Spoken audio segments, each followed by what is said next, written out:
السلام علیکم ورحمۃ اللہ وبرکاتہ۔ وعلیکم السلام ورحمۃ اللہ وبرکاتہ۔ کیا حال ہے سب کا؟ الحمد للہ۔ نحمده ونصلی علی رسولہ الکریم، اما بعد فاعوذ باللہ من الشیطان الرجیم، بسم اللہ الرحمن الرحیم۔ رب اشرح لی صدری ویسر لی امری واحلل عقدۃ من لسانی یفقہوا قولی۔ فصل 85، صفحہ نمبر 405۔ لواطت کی قباحتیں اور سزائیں۔ لواطت کہتے ہیں ہومو سیکشوالٹی کو، مرد کا مرد کے ساتھ فزیکل ریلیشن شپ۔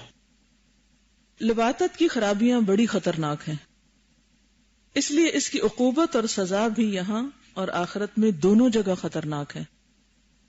علماء میں اختلاف ہے کہ لواطت کی سزا زیادہ سخت ہے یا زنا کی، یعنی زیادہ بڑی سزا کس کی ہے، یا دونوں کی یکساں ہے، ایک جیسی ہے۔ زنا کی سزا تو آپ پڑھ چکے ہیں نا قرآن مجید میں، سورۃ النور میں۔ اس بارے میں علماء کے 3 قول ہیں، یعنی 3 اوپینین ہیں۔ حضرت ابوبکر صدیق، حضرت علی بن ابی طالب، حضرت خالد بن ولید، حضرت عبداللہ بن عباس، حضرت خالد بن زید، حضرت عبداللہ بن معمر، امام زہری، ربیعہ بن ابی عبد الرحمن، مالک، اسحاق ابن راہویہ اور امام احمد بن حنبل کی ایک صحیح روایت، نیز امام شافعی کے ایک قول کے مطابق لواطت کی عقوبت اور سزا، عقوبت کا معنی بھی سزا ہی ہوتا ہے، انجام، زنا کی عقوبت اور سزا سے زیادہ سخت ہے۔ یعنی تمام صحابہ کرام اور بعض علماء کی رائے کیا ہے کہ لواطت کی سزا زنا سے بھی زیادہ سخت ہے، یہ ایک رائے ہے، کیونکہ لواطت کی سزا قتل ہے، ڈیتھ سینٹنس۔ لواطت کرنے والا محسن ہو یا غیر محسن، محسن احسان کہتے ہیں شادی شدہ ہونے کو، اور غیر محسن یعنی جس کی شادی نہ ہوئی ہو۔ زنا میں تو جو غیر شادی شدہ اس کی سزا کیا ہے، 100 کوڑے، اور دوسرے کی رجم۔ حضرت عطا بن ابی رباح، حسن بصری، سعید بن المسیب، ابراہیم نخعی، حضرت قتادہ، امام اوزاعی، امام شافعی، ازرو ظاہر مذہب امام احمد بن حنبل، دوسری روایت کے مطابق امام ابو یوسف اور امام محمد اس طرف گئے ہیں کہ لواطت اور زنا دونوں کی عقوبت اور سزا یکساں ہے، ایک جیسی ہے۔ حاکم اور امام ابو حنیفہ کہتے ہیں کہ لواطت کی سزا اور عقوبت زنا کی سزا اور عقوبت سے کم ہے۔ لواطت کے لیے کوئی مقررہ شرعی حد نہیں۔ حد کیا ہوتی؟ جیسے زنا کی حد ہے، یا چوری کی ہے، یا شراب کی ہے، قتل کی ہے، بلکہ اس کے لیے تعزیر ہے۔ تعزیر وہ سزا ہوتی ہے جو قاضی حالات کے مطابق خود مقرر کرتا ہے۔ ان کی دلیل یہ ہے کہ لواطت اسی طرح ایک سخت ترین معصیت ہے جس طرح دوسرے بہت سے بڑے بڑے معاصی ہیں، یعنی گناہ ہیں۔ اللہ اور اللہ کے رسول صلی اللہ علیہ وسلم نے اس کے متعلق کوئی خاص حد مقرر نہیں کی، اس لیے اس میں صرف تعزیر ہوگی، جیسا کہ مردار کا گوشت کھانے، خون پینے اور خنزیر کا گوشت کھانے میں تعزیر ہے، سزا ہے اگر کوئی جان بوجھ کے ایسا کرے۔ نیز ایک دلیل یہ پیش کرتے ہیں کہ لواطت میں شہوت کا استعمال ایسے مقام میں ہوتا ہے جس سے انسانی طبائع یعنی طبیعتیں گریز کرتے ہیں، یعنی ناپسند کرتے ہیں، فطرت کے خلاف ہے۔ اسی وجہ سے شریعت نے اس کے متعلق کوئی خاص حد مقرر نہیں کی، جیسا کہ جانور اور گدھے کے ساتھ وطی کرنے میں کوئی حد مقرر نہیں ہے۔ تو اسی طرح اگر کوئی مرد کے ساتھ ایسا کام کرتا ہے تو اس کے لیے اس طرح کی حد مقرر نہیں جیسے چوری وغیرہ میں۔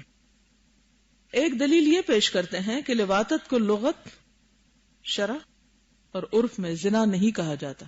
لغت یعنی ڈکشنری، شرع شریعت، اور عرف میں یعنی عام معروف قاعدے میں جو لوگ کسی چیز کو نام دیتے ہیں اس میں زنا نہیں کہا جاتا، اس لیے یہ ان نصوص کے تحت نہیں آتی۔ نصوص نص کی جمع ہے، نص کہتے ہیں ٹیکسٹ کو، یعنی قرآن مجید میں کوئی ٹیکسٹ موجود نہیں جیسے زنا کے لیے ٹیکسٹ موجود ہے سزا کے بارے میں، جو زنا کی حد پر دلالت کرتی ہیں۔ یعنی جس طرح زنا کے بارے میں موجود ہے حکم براہ راست، clear cut, to the point, ایسا اس کے لیے نہیں ہے۔ نیز یہ لوگ کہتے ہیں کہ قواعد شرعیہ عموماً ایسے بنائے گئے ہیں کہ اگر معصیت بھی نافرمانی کو کہتے ہیں نا، اور گناہ طبعی اقتداء کے ماتحت ہے، طبعی یعنی طبیعت کے تقاضے کے تحت ہے، یعنی انسان کے اندر ایک فطری وہ خواہش موجود ہے اور اس کی وجہ سے کوئی کرتا ہے، تو اقتداء طبائع کی وجہ سے شرع نے اس کے لیے حد مقرر کی ہے. یعنی طبیعت کے تقاضے یا طبیعت کی خواہش کو پورا کرنے کے لیے انسان اگر کوئی گناہ کرتا ہے تو اس پر حد ہے. سمجھ آ رہی ہے کہ نہیں؟ تھوڑی سی لینگویج مشکل ہے لیکن معنی مشکل نہیں ہے. جیسا کہ زنا، چوری، شراب نوشی وغیرہ کے لیے حد مقرر کی گئی ہے، کیونکہ یہ معاصی اور گناہ مقتضیات طبائع سے سرزد ہوتے ہیں. کیسے؟ جیسے شراب کون پیتا ہے؟ جس کو اس کی ارج ہوتی ہے، ایک نشہ سا ہوتا ہے، یا ایک ہو سکتا ہے کوئی پیاس میں پیے اور پھر اس کے بعد اس کو عادت پڑ جائے. یعنی پیاس ایک طبعی تقاضا ہے. اسی طرح چوری کسی خاص چیز کی ضرورت یا خواہش انسان کو اس پر اکساتی ہے. اسی طرح زنا جو ہے انسان کے اندر اللہ نے جو ایسے جذبات رکھے ہیں تو اس کے تقاضے کے طور پر انسان حلال نہیں حرام رستہ اختیار کر لیتا ہے.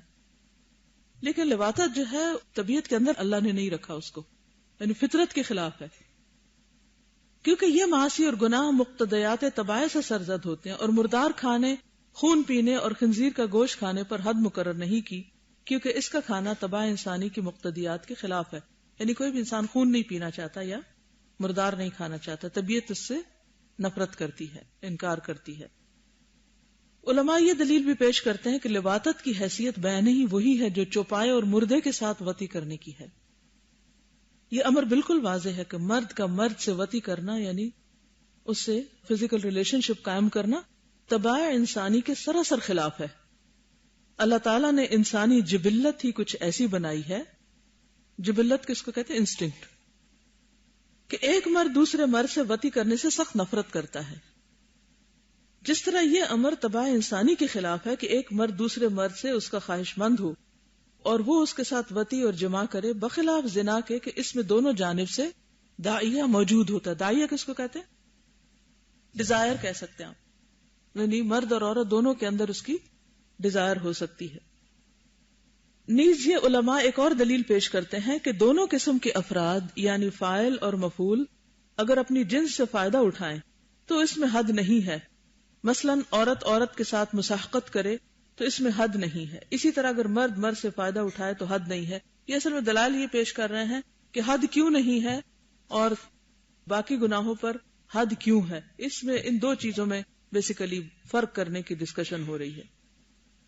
قائلین قول اول یعنی جمہور امت جو اس کے قائل ہیں کہ لواطت کی عقوبت اور سزا زنا کی عقوبت اور سزا سے زیادہ سخت ہے، ان کی کیا دلیل ہے؟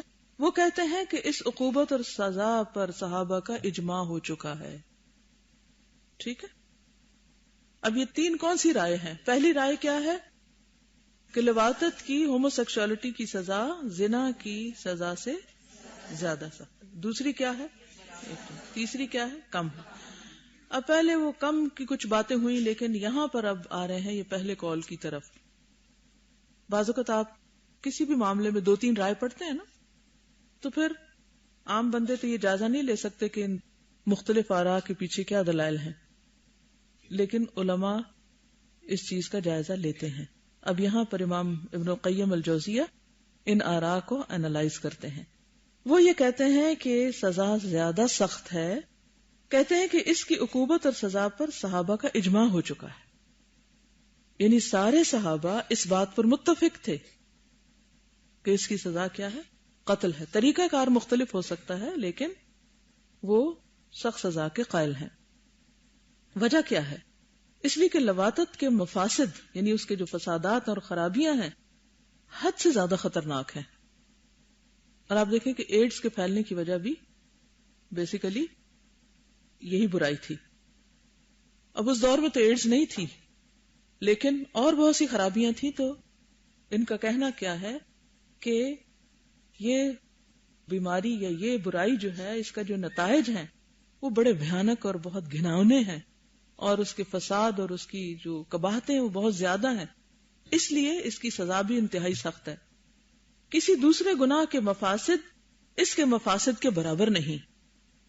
اس کے مفاسد کفر کے مفاسد کے قریب پہنچ جاتے ہیں. بسا اوقات قتل نفس سے زیادہ اس کی خرابیاں ظاہر ہوتی ہیں، کیونکہ جن کو اس کام کے لیے استعمال کیا جاتا ہے ان کے اندر ایسی ایسی نفسیاتی امراض اور ایسی ایسی خرابیاں پیدا ہو جاتی ہیں کہ وہ زندہ ہوتے ہوئے مردہ ہوتے ہیں، اخلاقی طور پر انتہائی گر جاتے ہیں، معاشرے کے اندر کوئی پروڈکٹیو کام نہیں کر پاتے. عموماً جنون اور پاگل پن تک کی بیماریاں لاحق ہو جاتی ہیں۔ قتل سے تو کیا ہے، ایک دفعہ کسی کا قتل ہو گیا، بات ختم ہو گئی، لیکن اس طرح جس کو یوز کیا جائے اس کا زندہ رہنا بھی مردوں سے بدتر ہو جاتا ہے۔ اس کبیرہ گناہ کی سزا میں اللہ تعالی نے کسی قوم کو قوم لوط سے پہلے اس طرح ہلاک نہیں کیا کہ اسے جڑ بن سے ہی اکھاڑ دیا ہو۔ اس قوم کو اس فعل بد کی وجہ سے اللہ نے وہ سخت سزا دی ہے کہ دنیا کی کسی قوم کو ایسی سزا نہیں دی۔ کیا پڑھا آپ نے قرآن مجید میں قوم لوط کے بارے میں؟ جی آپ ایک بات اوکے، ہاں دوسری اور کیا سزا ملی تھی ان کو؟ ان کی بستی کو زمین سے اکھیڑ کر، یہ جو انہوں نے کہا ہے نا کہ جڑ بن سے ہی اکھاڑ دیا۔ اب آپ خود سوچیں کہ کسی بھی بستی کے اندر کتنے گھر بنے ہوتے ہیں نا، اور جب ایک گھر بھی بنایا جاتا ہے تو کیا کیا جاتا ہے؟ جب گھر بنتے دیکھیں کتنی گہری گہری بنیادیں کھودتے ہیں، اور اگر بڑے بڑے پلازا بنانے ہیں تو وہ تو نیچے تک اترتے ہیں، جتنا اوپر جاتا ہے اتنا ہی اس کو نیچے تک کھودتے ہیں۔ ایسی خرابی میں مبتلا قوم کو جو سزا دی گئی وہ یہ کہ ان کے سارے گھروں کو جڑوں سے اکھاڑا گیا، پوری کی پوری بستی کو اوپر لے جایا گیا اور اوپر سے واپس پٹخا کے زمین پہ مارا گیا۔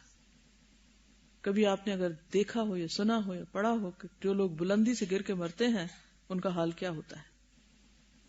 اور کیا ہوا تھا ان کے ساتھ؟ زلزلہ آیا تھا ان پر، اور چیخ زمین کے اندر دھنسایا گیا تھا۔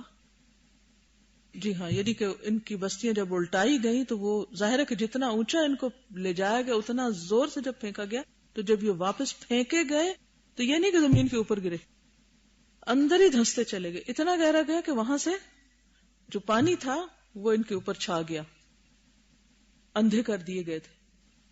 بہرحال جتنے عذاب دوسری قوموں کو آئے تھے وہ سارے ان کے اوپر جمع کر دیے گئے تھے۔ تو اس سے اندازہ ہوتا ہے کہ یہ برائی اور یہ خرابی کس بدترین درجے کی خرابی ہے۔ اسے ہلاک کرنے میں مختلف قسم کی عقوبتیں جمع کر دی گئیں، ان کی آبادی، ان کے مکان ان پر الٹ دیے گئے، انہیں زمین کے اندر دنسا دیا گیا، آسمان سے ان پر پتھر برسائے گئے اور انہیں سنگسار کیا گیا، ان کی آنکھیں اندھی کر دی گئیں اور ہمیشہ کے لیے یہ عذاب ان پر لازم کر دیا گیا۔ اس قوم پر اللہ تعالیٰ کی خفگی سے ظاہر ہے کہ یہ جرم بہت سی خرابیوں کا موجب ہے، اتنا بڑا جرم کہ اس سے زمین کانپنے لگتی ہے، اتنا بڑا جرم کہ اس سے زمین کانپنے لگتی ہے۔ جس وقت زمین پر یہ گناہ ہوتا ہے زمین کے کنارے لرزنے لگتے ہیں، فرشتے یہاں سے بھاگ کر آسمان پہ چلے جاتے ہیں، زمین کے دور دراز گوشوں میں جا کر پناہ لیتے ہیں، کیونکہ عذاب الہی کی صورت میں یہ بھی اس کی زد میں آ جائیں گے۔ زمین بارگاہ خداوندی میں پکار اٹھتی ہے، پہاڑ لرز جاتے ہیں۔ تو فطرت کے خلاف جانا اتنا ناپسندیدہ اور بدترین ہے۔ کسی انسان کو قتل کر دیا جائے یہ اس کے ساتھ لواطت کرنے سے بہتر ہے۔ ناحق قتل کر دیے جانے سے وہ شہید ہوگا، لیکن اس کے ساتھ لواطت کرنے کے بعد اسے قتل کیا جائے تو نجات ممکن ہی نہیں، وہ آخرت کی فلاح اور نجات سے بھی محروم ہوگا۔ اس پر یہ استدلال پیش کیا جاتا ہے کہ قاتل کی حد مقتول کے ورثاء کے اختیار میں ہے، وہ چاہیں تو معاف کر سکتے ہیں، یعنی مقتول کا خون، اور اسے قصاص میں قتل ہونے سے بچا سکتے ہیں، لیکن لواطت میں تو حتمی طور پر حد جاری ہوگی، یعنی اسے قتل کر دیا جائے گا اور رہائی ممکن نہیں ہے، یعنی کوئی اس کو بچا نہیں سکتا۔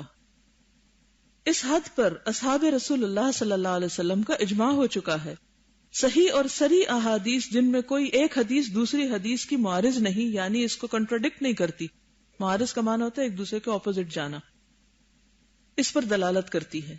حضرت صلی اللہ علیہ وسلم کے صحابہ اور خلفائے راشدین نے ان احادیث پر عمل کیا، صحابہ اور خلفائے راشدین نے ان احادیث پر عمل کیا۔ حضرت خالد بن ولید سے ثابت ہے کہ عرب میں انہوں نے ایک شخص کو دیکھا جو عورتوں کی طرح مرد کے ساتھ شادی کرتا تھا۔ انہوں نے خلیفہ اسلام حضرت ابوبکر صدیق کو اس واقعے کی اطلاع دی۔ حضرت ابوبکر صدیق نے صحابہ کرام کو جمع کر کے اس کے بارے میں مشورہ کیا۔ حضرت علی بن ابی طالب نے سب سے زیادہ سخت رائے دی. فرمایا کہ دنیا میں صرف ایک ہی قوم اس جرم کی مرتکب ہوئی ہے اور آپ جانتے ہیں کہ اللہ تعالیٰ نے اس کے ساتھ کیسا معاملہ کیا. میری رائے تو یہی ہے کہ اسے جلا دیا جائے. چنانچہ حضرت ابوبکر صدیق نے خالد بن ولید کو یہ لکھ بھیجا. حضرت خالد بن ولید نے اسے جلا دیا. اس بارے میں حضرت عبداللہ بن عباس نے یہ رائے دی ہے کہ ایسے آدمی کو آبادی میں جو سب سے بلند جگہ ہو وہاں لے جایا جائے، پھر سر کے بل نیچے پھینکا جائے. ایک جلانے کی سزا دوسری، اونچے لے جا کے سر کے بل لٹکا کے مارا جائے اور پتھر مار مار کر اسے ہلاک کر دیا جائے. آپ نے یہ حد اور سزا قوم لوط کی عقوبت اور سزا سے اخذ فرمائی، یعنی جو سزا اللہ تعالیٰ نے ان کو دی اس سے ملتی جلتی سزا کے اوپر سے نیچے پھینکا جائے. حضرت عبداللہ بن عباس سے یہ روایت بھی منقول ہے کہ حضرت صلی اللہ علیہ وسلم نے فرمایا، من وجدتموہ یعمل قوم لوط فاقتلوا الفاعل والمفعول بہ. سنن دارمی. جسے تم قوم لوط کا کام کرتے پاؤ تم فاعل اور مفعول دونوں کو قتل کر دو. یہ روایت تمام اہل سنن نے روایت کی ہے. سنن اربعہ کی کتابیں جو نا، ابن حبان وغیرہ نے اس حدیث کو صحیح کہا ہے. امام احمد بن حنبل نے اسے قابل حجت تسلیم کیا ہے. اس حدیث کی اسناد بخاری کی شرائط کے مطابق ہے. لوگ لواطت کی سزا زنا کی سزا سے زیادہ سخت بتاتے ہیں اور وہ یہ دلیل پیش کرتے ہیں کہ حضرت صلی اللہ علیہ وسلم نے فرمایا، لعن اللہ من عامل قوم لوط. مسند احمد. جو آدمی قوم لوط کا کام کرے اس پر اللہ تعالیٰ کی لعنت ہے. جو آدمی قوم لوط کا عمل کرے اس پر اللہ کی لعنت. ایک ہی حدیث میں یہ الفاظ 3 مرتبہ وارد ہوئے ہیں. زانی کے حق میں کسی جگہ ایک ہی حدیث میں 3 مرتبہ لعنت وارد نہیں ہوئی. حدیث میں لوطی کے اوپر 3 دفعہ لعنت بھیجی گئی لیکن زانی پر لعنت نہیں بھیجی گئی. زنا کے علاوہ دیگر کبائر میں بھی لعنت وارد ہے مگر صرف ایک ہی مرتبہ. یعنی کچھ اور گناہ بھی ایسے ہیں جن پر لعنت وارد ہوئی ہے لیکن ایک بار، 3 بار نہیں، مگر اس گناہ پر 3 بار. اور یہاں لوطی کے حق میں 3 مرتبہ لعنت وارد ہے. نیز حضرت صلی اللہ علیہ وسلم کے تمام صحابہ لوطی کے قتل پر متفق ہیں. ٹھیک ہے، کیا مطلب؟ تمام صحابہ کے درمیان اجماع ہے کس بات کا؟ کہ اس کو قتل کیا جائے گا. کسی ایک صحابی نے اس بارے میں اختلاف نہیں کیا ہے. کسی نے اگر کچھ اختلاف کیا ہے تو وہ قتل کی صورت ہے کہ کس طرح قتل کیا جائے گا، یعنی اسے کس طرح قتل کیا جائے. نفس قتل میں کسی کو اختلاف نہیں. کیا معنی ہوتا ہے نفس قتل؟ یعنی قتل اٹسیلف، اس میں کوئی اختلاف نہیں. لوگ خامخواہ کہتے ہیں کہ مسئلہ اختلافی ہے. جو صحابہ کا اجماع ہے تو اختلافی کیوں کہہ رہے ہیں آپ؟ اور صحابہ کا اس میں اختلاف ہے حالانکہ یہ صحابہ کرام کا اجماعی مسئلہ ہے. صرف صورت قتل میں اختلاف ہے تو اصل حکم میں تو اختلاف نہیں ہے. پھر کہتے ہیں کہ زنا اور لواطت کے بارے میں اللہ تعالیٰ نے جو مذمت کی ہے دونوں پر غور کیا جائے تو فرق واضح ہو جائے گا. زنا کے بارے میں ارشاد ہے، وَلَا تَقْرَبُوا الزِّنَا إِنَّهُ كَانَ فَاحِشَةً وَسَاءَ سَبِيلًا. اور تم زنا کے قریب مت جاؤ کہ یہ بے حیائی ہے اور برا راستہ ہے.